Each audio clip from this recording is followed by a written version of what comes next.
that school sucks. I mean, sure, it seems just like a bitter and reductive thing to say. We all know what sucking is.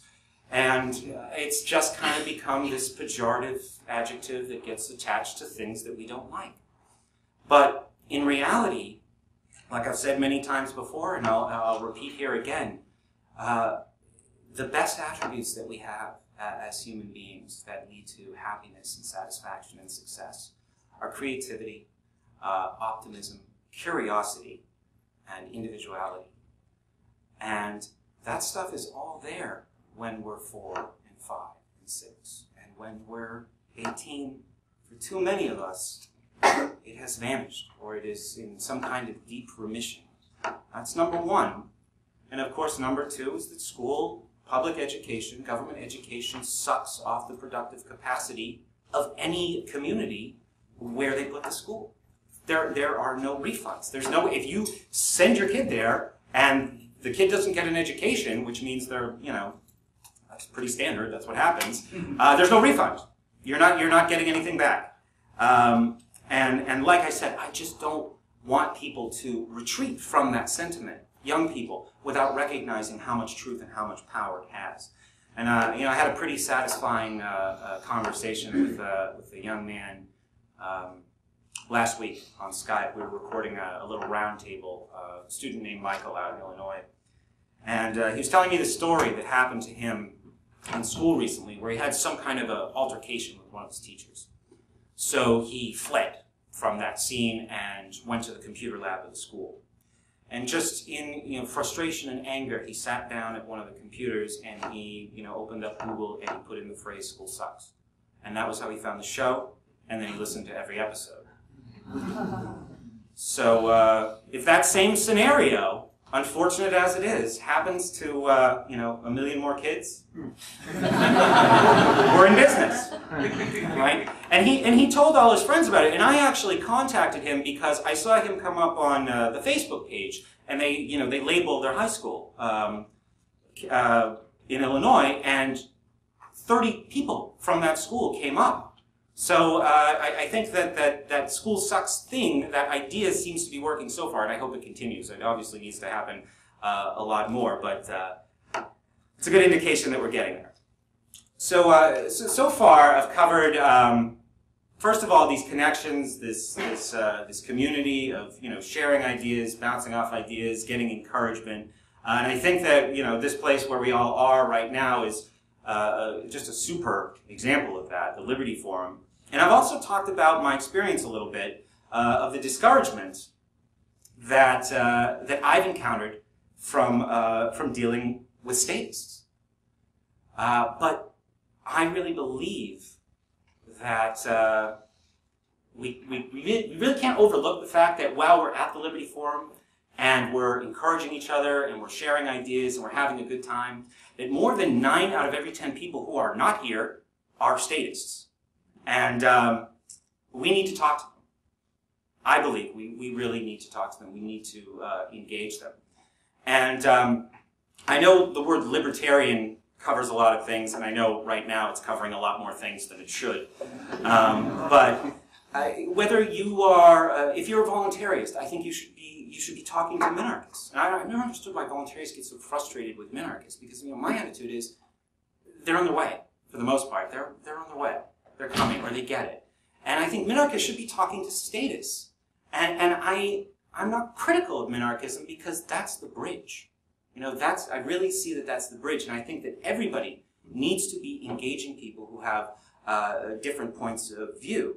And if anybody just walked in here, maybe from another convention, I'm using this word statist a lot, and kind of like, who is this maniac and what is a statist?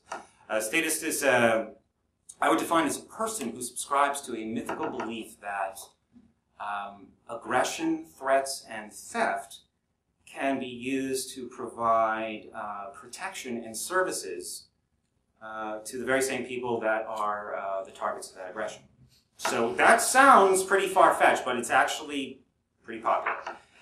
So I really feel like people should be trying to engage people who have this mythical belief. And I think that their fundamentalism or extremism becomes very evident when you try to explain to them the philosophy of liberty or the principle of non-aggression, because they immediately encounter two problems. The first is they really can't say that it's wrong. That's hard, right? Somebody explains the non-aggression principle, the idea that it's wrong to initiate force against peaceful people. I think anybody here who's ever tried to explain that to somebody probably never got back, "Oh, that's dumb. Oh, that's stupid." Right? So something else has to happen. Right? Because people can't really say that. They can't really argue against that. But the other problem is that it pretty much invalidates everything that they believe about government, if they think about it. And that becomes incredibly problematic for them. So, because I've spent a lot of time, whether it was friends or family or colleagues, engaged in these debates and engaged in these conversations, I've come up with some patterns that are pretty predictable. Usually what happens first is they go into like a strike mode. And there's kind of this accidental cleverness in statism where they can set these question traps for you. Like, all right, well, let's say that you were in charge. Okay, I resign. All right, well, let's say you have a system, so you need to have a system. So you're critical of this system, this public education system. So what's your idea for a system that can take its place? Well, I mean, the only thing that can really take the place of the public education system would be something that would be shockingly similar to it, right? So really the question is, how would you take other people's money by force and then use it to provide a service to millions of strangers in perpetuity? And it's kind of like, well, hold on, let me go find somebody who's insane enough to think that they could answer a question like that, right? I mean, all politicians think that they can, but it's not an answerable question. But that's one of the traps that's set for us. And Murray Rothbard said one time, he wrote one time in Ethics of Liberty, one of the chapters begins with him pointing out the fact that, I mean, it's obvious, but it's worth pointing out because I think it's a considerable disadvantage, or people have made it into a considerable disadvantage, that every conversation or every debate between state versus no state has to exist in a context where the state is already there. Chapter 23, just so you don't think I'm making that up. The inner contradictions of the state, that's the chapter. So, this seems to be a problem that I think many people find insurmountable, right? Because it's so easy to catastrophize against things that haven't even come into existence yet, right? In favor of what is already known and what is already comfortable, right? Let's pretend for a minute that you have a blueprint. It's 1860. You have a blueprint for an internal combustion engine in your hand. You take it up to a group of people. You say, "Hey, I'm really confident that what I have here could revolutionize personal transportation.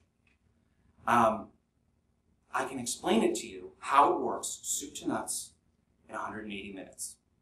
Well, most people are like, "No, too long. See ya," right?